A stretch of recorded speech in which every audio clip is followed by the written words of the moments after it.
آپ کو پتہ ہے کہ جو نظر لگتی ہے نا خاص طور پر، اور جس سے بہت سی بیماریاں آتی ہیں، اس پہ اب تحقیق بھی ہو رہی ہے پیراسائیکالوجی میں، کہ نظر سے جو ریز اٹھتی ہیں وہ انسان کے جسم میں، یعنی نیگیٹو ریز جو خاص طور پر آتی ہیں، حسد کی نظر ہوتی ہے جیسے، تو وہ آ کے ایک ریئیکشن کرتی، کیمیکل ریئیکشن ہوتا ہے اس کی وجہ سے بلڈ میں، جس سے کچھ بیماریاں پیدا ہوتی ہیں۔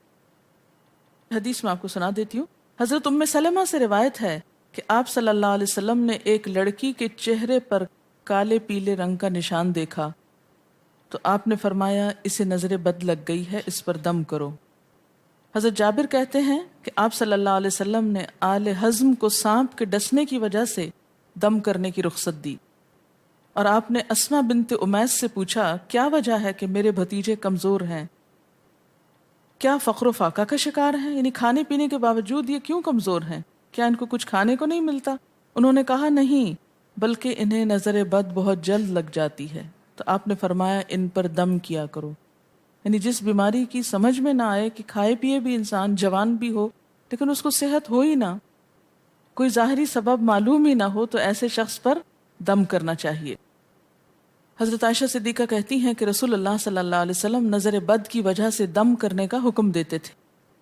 حضرت انس کہتے ہیں کہ آپ صلی اللہ علیہ وسلم نے نظر بد اور بچھو وغیرہ کے ڈسنے سے اور پھوڑوں سے دم کرنے کی اجازت دی، یعنی پھوڑے وغیرہ جو ہوتے ہیں نا اس پر بھی دم کی اجازت دی، تو جسمانی بیماری ہے نا۔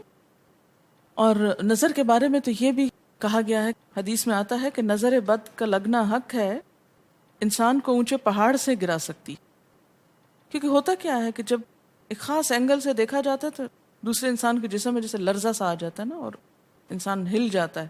اس کی دلیل قرآن میں بھی ہے، ایک سورت کے آخر میں آتا ہے وَإِن يَكَادُ الَّذِينَ كَفَرُوا لَيُزْلِقُونَكَ بِأَبْصَارِهِمْ لَمَّا سَمِعُوا الذِّكْرَ، کہ قریب ہے کہ کچھ کافر آپ کو اپنی نگاہوں سے کیا کر دیں، پھسلا دیں جب یہ قرآن سنتے ہیں۔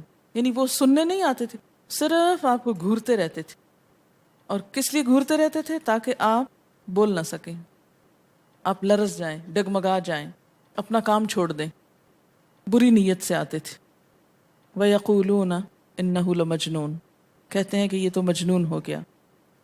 آپ صلی اللہ علیہ وسلم نے فرمایا نظر بد حق ہے، اگر تقدیر سے کوئی چیز سبقت لے جا سکتی ہوتی تو وہ نظر بد ہے۔ پتہ کیسے چلے؟ چل جاتا ہے، پتہ کیوں نہیں چلتا؟ مثلاً آپ کا بچہ ہنس رہا تھا، کھیل رہا تھا، دودھ پی رہا تھا کہ اچانک کوئی شخص آیا اور جب وہ اٹھا تو بچے نے شور کرنا شروع کر دیا، اور پتہ چل جاتا ہے۔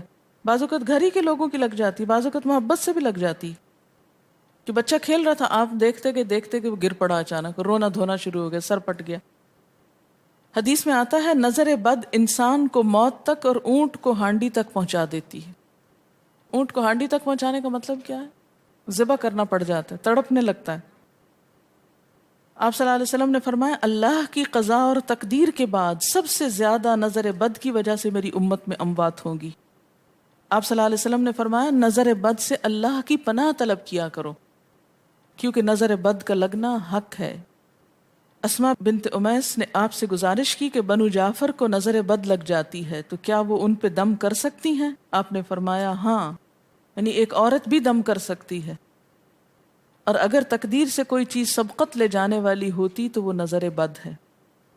آپ نے فرمایا بے شک نظر بد انسان پر اثر انداز ہوتی ہے، حتیٰ کہ اگر وہ ایک اونچی جگہ پر ہو تو نظر کی وجہ سے گر بھی سکتا ہے، یعنی فزیکلی بھی اثر انداز ہوتی۔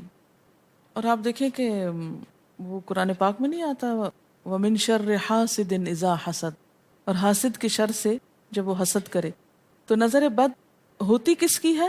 حاسد کی ہوتی۔ بری نظر کس کی ہوتی ہے؟ حاسد کی۔ تو جو صبح شام 3 دفعہ یہ پڑھتے رہیں ان کو حاسد کچھ نہیں کر سکتے، ان کا کچھ نہیں بگاڑ سکتے، جتنا چاہیں گھورتے رہیں۔ اسی طرح ابن کثیر نے کہا کہ نظر بد کا اللہ کے حکم سے لگنا اور اثر انداز ہونا حق ہے۔ تو جب اللہ کی پناہ لیتے ہیں نا قل اعوذ برب الفلق قل اعوذ برب الناس، تو آپ نے اللہ کے پناہ لے لی، شیلٹر میں آ گئے آپ۔ اب ہر چیز بیکار ہو رہی ہے، سب نظریں وظریں، اور اگر لگتی بھی ہے انسان کو تو کس سے؟ اللہ کے اذن سے لگتی۔ حافظ ابن حجر کہتے ہیں کہ نظر بد کی حقیقت کچھ یوں ہے کہ ایک خبیث الطبع انسان اپنی حاسدانہ نظر جس شخص پر ڈالے تو اسے نقصان پہنچے۔ ابن قیم کہتے ہیں کچھ کم علم لوگوں نے نظر بد کی تاثیر کو باطل قرار دیا ہے، اور ان کا کہنا ہے کہ یہ محض توہم پرستی ہے اور اس کی کوئی حقیقت نہیں، لیکن حقیقت یہ ہے کہ یہ لوگ سب سے زیادہ جاہل اور ارواح کی صفات اور ان کی تاثیر سے ناواقف ہیں، اور ان کی عقلوں پہ پردہ پڑا ہوا ہے، جبکہ تمام امتوں کے عقلاء باوجود اختلاف مذاہب کے نظر بد سے انکار نہیں کرتے. یعنی صرف اسلام میں نہیں، دیگر مذاہب میں بھی یہ کانسیپٹ پایا جاتا ہے، اگرچہ نظر بد کے سبب اور اس کی جہت تاثیر کے سلسلے میں ان میں اختلاف ہے. پھر کہتے ہیں اس میں کوئی شک نہیں کہ اللہ تعالیٰ نے جسموں اور روحوں میں مختلف طاقتیں اور طبیعتیں پیدا کی ہیں، اور ان میں کئی خواص اور اثر انداز ہونے والی کیفیات ودیت کی ہیں. آپ دیکھیں کہ لو چلتی ہے تو اثر نہیں ہوتا، اس کا بھی تو اثر ہوتا ہے نا، حالانکہ وہ نظر نہیں آ رہی ہوتی. اور کسی عقل مند کے لیے ممکن نہیں کہ وہ جسموں میں روحوں کی تاثیر سے انکار کرے، کیونکہ یہ چیز خود دیکھی اور محسوس کی جا سکتی ہے. اور آپ دیکھ سکتے ہیں کہ ایک شخص کا چہرہ اس وقت انتہائی سرخ ہو جاتا ہے جب اس کی طرف وہ انسان دیکھتا ہے جس کا وہ احترام کرتا ہے، اور اس سے شرماتا ہو، اور اس وقت پیلا پڑ جاتا ہے جب اس کی طرف ایک ایسا آدمی دیکھتا ہے جس سے وہ ڈرتا ہو. یعنی جس سے آپ ڈرتے ہیں وہ آپ کو دیکھے تو آپ کا رنگ پیلا ہو جاتا ہے. فرمایا یہ سب کچھ روحوں کی تاثیر کی وجہ سے ہوتا ہے، اور چونکہ اس کا تعلق نظر سے ہوتا ہے اور اس لیے نظر بد کی نسبت آنکھ کی نظر کی طرف کی جاتی ہے، حالانکہ آنکھ کی نظر کچھ نہیں کرتی، یہ تو روح کی تاثیر. یعنی نظر یہ نظر نہیں ہے صرف، بلکہ اندر سے روح یا احساسات ہیں جو ٹرانسفر ہوتے ہیں. آپ دیکھیں کہ محبت کی نظر کیا اثر نہیں کرتی؟ کرتی ہے نا.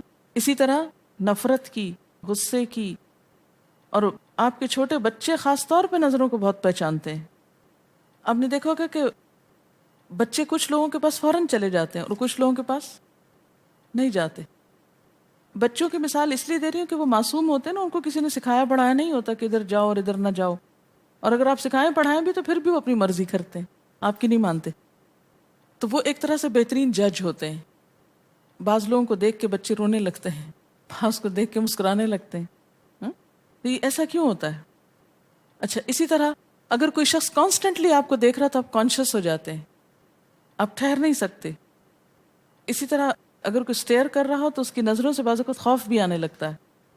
اللہ نے کیسی کیسی طاقتیں انسان کو دی ہیں. سلطان النصیرہ. اچھا، پھر لکھتے ہیں کہ روحیں اپنی طبیعتوں، طاقتوں اور کیفیتوں اور اپنے خواص کے اعتبار سے مختلف ہوتی. سو حسد کرنے والے انسان کی روح واضح طور پر اس شخص کو اذیت پہنچاتی ہے جس سے حسد کیا جاتا ہے. ویسے بھی تو آپ دیکھیں نا، وہ رویے ایک دم آپ پہچان لیتے ہیں. یہی وجہ ہے کہ اللہ تعالیٰ نے حاسد کے شر سے پناہ طلب کرنے کا حکم دیا ہے. حاسد کی تاثیر ایک ایسی چیز ہے جس سے وہی انکار کر سکتا ہے جو حقیقت انسانیت سے خارج ہو. جنوں کی نظر بھی لگتی ہے. یہ میرا قول نہیں ہے، حدیث ہے. حضرت ابو سعید خدری سے روایت ہے کہ رسول اللہ صلی اللہ علیہ وسلم جنات اور انسانوں کی نظر بد سے پناہ مانگتے تھے. یعنی آپ جو پناہ مانگتے تھے بری نظر سے، وہ انسانوں کی بھی اور جنوں کی بھی. پھر جب معوذتین الفلق اور الناس نازل ہوئیں تو آپ انہی کو پڑھتے اور باقی دعائیں آپ نے چھوڑ دی تھی. یعنی قل اعوذ برب الفلق، قل اعوذ برب الناس، پھر سب چیزوں کے شر سے بچنے کے لیے کافی. یاد رکھیے بعض اوقات اپنی نظر بھی لگتی ہے، خود کو بھی نظر لگتی ہے. اسی طرح جب لباس اتارا جاتا ہے نہانے کے لیے مثلاً، تو اس وقت بھی دعا سکھائی گئی. بسم اللہ پڑھنی چاہیے. بیسیکلی بسم اللہ پڑھ کر اتارنے چاہیے، اور اس کے علاوہ اعوذ بکلمات اللہ التامات من شر ما خلق بھی پڑھ سکتے ہیں.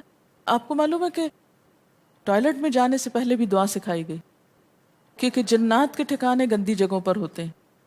اللہم انی اعوذ بک من الخبث والخبائث، خبیث جنوں اور خبیث جننیوں، خبائث سے تیری پناہ میں آتا ہوں. یہ دعا کیوں سکھائی گئی؟ اسی لیے کہ اگر آپ وہاں پر موجود ہیں، اور خصوصاً اگر آپ بے لباس ہیں، تو بھی ایسی چیزوں کی نظر بھی لگ سکتی ہے اور وہ چیزیں اثر انداز بھی ہو سکتی ہیں. اسی لیے بلا ضرورت تنہائی میں بھی بے لباس ہونے سے منع کیا گیا ہے. بعض لوگوں کی عادت ہوتی ہے نا کہ وہ نہانے بیٹھتے ہیں تو وہی کپڑے دھونے شروع کر دیتے ہیں، اور نہیں، بس فوراً اپنے آپ کو ڈھانکنے کی کوشش کریں. بلا ضرورت زیادہ دیر بے لباس نہ رہے. ایک حدیث میں آتا ہے، ابو امامہ کہتے ہیں کہ میرے باپ سہل بن حنیف نے غسل کا ارادہ کیا اور جب قمیص اتاری تو عامر بن ربیعہ ان کی طرف دیکھ رہے تھے۔ ان کا رنگ انتہائی سفید تھا اور جلد بہت خوبصورت تھی۔ عامر نے دیکھتے ہی کہا، میں نے آج تک اتنی خوبصورت جلد کسی کنواری لڑکی کی بھی نہیں دیکھی۔ ان کا یہ کہنا تھا کہ سہل کو شدید بخار شروع ہو گیا۔ چنانچہ نبی صلی اللہ علیہ وسلم کو یہ قصہ بتایا گیا اور آپ سے یہ بھی کہا گیا کہ سہل کی حالت یہ ہے کہ وہ سر بھی نہیں اٹھا سکتا۔ آپ نے پوچھا، کیا تمہیں کسی پہ شک ہے؟ انہوں نے کہا، جی ہاں، عامر بن ربیعہ پہ ہو سکتا ہے۔ آپ نے انہیں بلوایا اور ناراضگی کا اظہار کرتے ہوئے فرمایا، تم میں سے کوئی ایک کیوں اپنے بھائی کو قتل کرتا ہے؟ کیا تم بارک اللہ نہیں کہہ سکتے تھے؟ اس لیے اب غسل کرو، اور اس غسل کا پانی کس پہ ڈالا جائے؟ جس کو نظر لگی۔ عامر نے اپنا چہرہ، ہاتھ، کوہنیاں، ٹخنے، پاؤں اور اپنی چادر کے اندرونی حصے دھوئے، پھر اسی پانی کو آپ نے سہل کے اوپر پیچھے سے بہا دی، یہ نہیں کہ اس کے منہ پہ ڈالنا، پیچھے سے بہا دیا، اور سہل فوراً ٹھیک ہو گئے۔ اس کا طریقہ بتایا گیا اس غسل کا۔ ابن شہاب زہری کا کہنا ہے کہ ہمارے زمانے کے علماء نے غسل کی یہ کیفیت بیان کی ہے، جس آدمی کی نظر لگی ہو اس کے سامنے ایک برتن رکھ دیا جائے جس میں وہ سب سے پہلے کلی کرے اور پانی اسی برتن میں گرائے، پھر اپنا چہرہ دھوئے، پھر اسی پانی کے ذریعے اپنے ہتھیلیاں، دائیں ہاتھ اور ہتھیلی پہ پانی بہائے، پھر بائیں پر، اور پھر دائیں کوہنی پر، پھر بائیں کوہنی پر، پھر بائیں ہاتھ سے اپنا دایاں پاؤں دھوئے، پھر دائیں ہاتھ سے بایاں پاؤں دھوئے، اور پھر اسی طرح گھٹنوں پہ پانی بہائے، اور پھر یاد رہے کہ سارا پانی برتن کے اندر جائے، اور اس کے بعد جس شخص کو نظر لگی ہو اس کے سر کی پچھلی جانب سے وہ پانی ایک ہی بار بہا دیا جائے۔ حضرت عائشہ کہتی ہیں کہ جس شخص کو بری نظر لگتی اس کو اسی طرح غسل کروایا جاتا۔ اب بعض اوقات یہ نہیں پتا چلتا کس کی لگی، ایسی صورت میں پھر طریقہ کیا ہے علاج کا؟ مریض کے سر پہ ہاتھ رکھ کر یہ دعا پڑھی جائے، بسم اللہ ارقیک من کل داء یؤذیک من کل نفس او عین حاسد اللہ یشفیک بسم اللہ ارقیک۔